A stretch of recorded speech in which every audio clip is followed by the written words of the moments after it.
আসসালামু আলাইকুম রহমতুল্লাহ।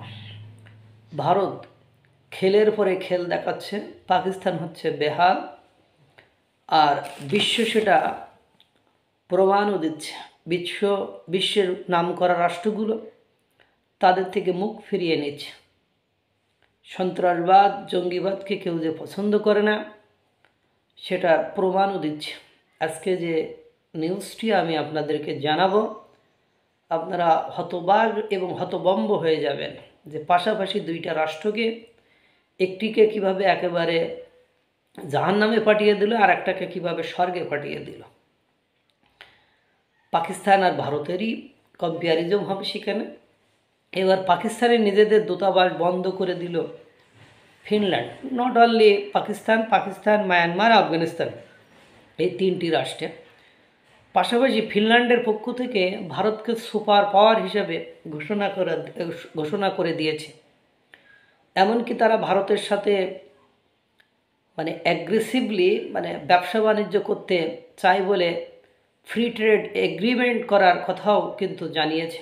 অর্থাৎ দুটো রাষ্ট্রের পাশাপাশি যদিও বিবেচনা করেন তাহলে দেখবেন একই দেশ ফিনল্যান্ড সিদ্ধান্ত নিচ্ছে পাকিস্তান থেকে তাদের দূতাবাস উঠিয়ে নেবে, এবং অন্যদিকে সিদ্ধান্ত নিচ্ছে যে ভারতের সঙ্গে আগামী 5 বছর ব্যবসা বাণিজ্য সর্বোচ্চ স্তরে নিয়ে যাবে।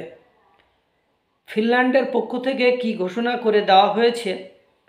মূলত ফিনল্যান্ডের পক্ষ থেকে ঘোষণা করা হয়েছে যে তারা অফিসিয়ালি তাদের যে দূতাবাস ছিল তা বন্ধ করে দিবে স্থায়ীভাবে। বন্ধের কারণ হিসেবে তারা মূলত কয়েকটি কারণকে দেখিয়েছে। অসংখ্য কারণ যদিও রয়েছে, তার মধ্যে স্পেসিফিকভাবে কয়েকটি কারণকে তারা উল্লেখ করে দেখিয়েছে। ফিনল্যান্ড মূলত বলেছে যে political tension in Pakistan is not suitable পাকিস্তানের যে রাজনৈতিক অবস্থা, অস্থিতিশীল পরিস্থিতি, মূলত তারা বলতে চেয়েছে সম্প্রতি পাকিস্তান উত্তাল ইমরান খান ইস্যুতে। শুধু তাই নয়, পাকিস্তানের একাধিক সংগঠন যেভাবে সরকারের বিপক্ষে সরাসরি রাস্তায় নেমেছে তা বিদেশি দূতাবাসের পক্ষে কাজ করা সেখানে এই জন্য অত্যন্ত দুঃসাধ্য, কঠিন এবং খারাপ ব্যাপার।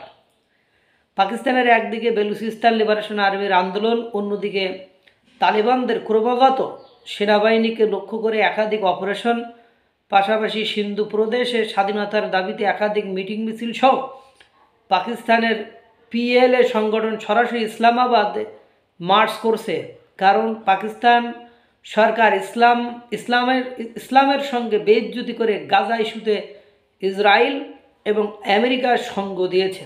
ফলে সব মিলিয়ে পাকিস্তান সরকারের এবং দেশের অবস্থা এতটাই খারাপ, নাজুক যে বিদেশের এই রাষ্ট্র এবার মনে করেছে কোনো অবস্থাতেই তাদের পাকিস্তানে থাকাটা নিরাপদ নয়। এজন্য তারা স্থায়ীভাবে তাদের অফিস বা দূতাবাস বন্ধ করার জায়গায় চলে গিয়েছে, এবং অফিসিয়ালি তারা জানিয়েছে যে পাকিস্তানের রাজনৈতিক পরিস্থিতি কোনোভাবেই ব্যবসা বাণিজ্যের জন্য অনুকূল নয়, এবং কোনো অফিসিয়াল কাজকর্মের জন্য তো অনুকূল নয়ই বটে। তারা দ্বিতীয় কারণ হিসাবে জানিয়েছে জিরো ট্রেড, অর্থাৎ পাকিস্তানের সঙ্গে ফিনল্যান্ডে যে ব্যবসা বাণিজ্যের পরিমাণ ছিল তা ধারাবাহিকভাবে কমতে কমতে শূন্যতে এসে দাঁড়িয়েছে। পাকিস্তান থেকে এক্সপোর্ট ইম্পোর্ট করার মতো কোনো কিছুই আপাতত ফিনল্যান্ড খুঁজে পাচ্ছে না, এবং পাকিস্তানের সাধারণ মানুষের অবস্থা এতটাই খারাপ তারাও ফিনল্যান্ডটাকে কোনো কিছু কেনার মতো জিনিসই খুঁজে পাচ্ছে না। ফলে দুটো রাষ্ট্রের মধ্যে যখন ব্যবসায়িক সম্পর্ক শূন্যতে পৌঁছায় তখন অকারণে কোনো অফিস বা দূতাবাস ফিনল্যান্ড সেখানে কেন রাখবে? তারা পরিষ্কার বিবৃতিতে জানিয়ে দিয়েছে যে ফিনল্যান্ডের কোনো নাগরিক এই মুহূর্তে পাকিস্তানে সফর করতে চাচ্ছে না, ফিনল্যান্ড থেকে ট্যুরিস্ট পাকিস্তানে যেতে চাচ্ছে না, এবং কোনো অবস্থাতেই পাকিস্তানকে তাদের আর দরকার নেই। ফলে সব মিলিয়ে অকারণে একটা দূতাবাসকে দিনের পর দিন চালিয়ে যাওয়ার কোনো যুক্তি ফিনল্যান্ডের পক্ষে খুঁজে পাচ্ছে না। অন্যদিকে সেই এনভাই জানিয়েছে যে এবার তারা ভারতের সঙ্গে একাধিক ফ্রি ট্রেড এগ্রিমেন্ট করতে চায়, ফিনল্যান্ড কিন্তু ইউরোপীয় ইউনিয়নে ফিনল্যান্ড কিন্তু ইউরোপীয় ইউনিয়নের অত্যন্ত গুরুত্বপূর্ণ সদস্য। অপারেশন সিঁদুরের পর পাকিস্তানের বিপক্ষে বিভিন্ন তথ্য প্রমাণ নিয়ে ভারতের প্রতিনিধি দল বিভিন্ন দেশে ট্রাভেল করেছে। আপনারা জানেন সেই সময় কিন্তু ফিনল্যান্ড সরাসরি পাকিস্তানের বিরুদ্ধে স্ট্যাটাস দিয়ে বলেছিল যে ভারতবর্ষের সমস্ত অধিকার আছে তাদের দেশের সাধারণ মানুষকে রক্ষা করার, এবং অপারেশন সিঁদুরের পর্বে যেভাবে পাকিস্তানের জঙ্গি ঘাঁটিকে সম্পূর্ণভাবে ভারত গুড়িয়ে দিয়েছে তা তারা সমর্থন করে।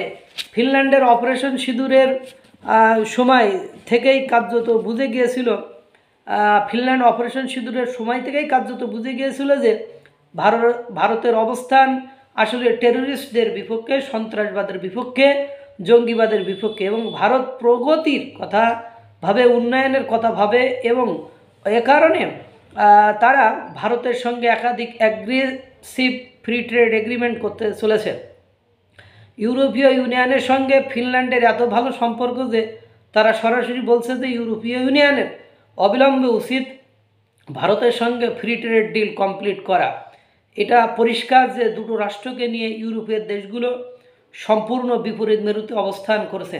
পাকিস্তানকে ডোনাল্ড ট্রাম্প অনেক বড় করে দেখাতে চায়, পাকিস্তানকে ওভার হাইট একটি কান্ট্রিতে পরিণত করার চেষ্টা করেন।